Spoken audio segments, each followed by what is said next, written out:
I always knew how fearless my canoe partner Pierre Trudeau was, but I never realized how fearless. And I'm not talking about fearless in politics. We were up in the high Arctic, floating in our canoes on a lazy, hot day down the Hanbury River. At one point, a whole herd of caribou crossed the river all around us. We could grab their horns and they'd pull us along. So we knew the caribou were around, and that quite often meant bears were around too. So a couple of miles further down the river, Trudeau's just by accident happened to be in the lead canoe. He sees, and we all see, 5 grizzly bears sitting there on their haunches on the banks of the river, munching away on their lunch of caribou meat, having just killed 2 or 3 caribou stragglers.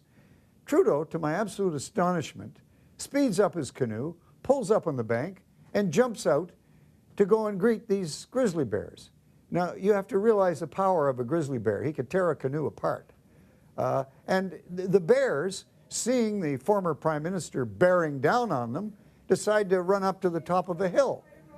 And Pierre Trudeau decides he's going to run up after them up the hill. 5 of them, 5 great big grizzlies. So I was obviously concerned for his safety and very upset.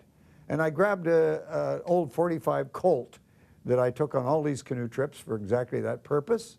And I chased after Trudeau up the hill. By the time I got to the top of the hill, the grizzlies had taken off to the next hill, obviously afraid of Trudeau.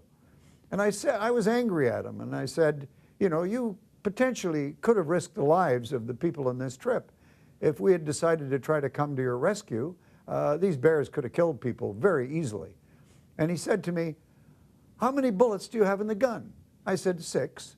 He said, so what's your problem? There were only 5 bears. My name is Craig Oliver.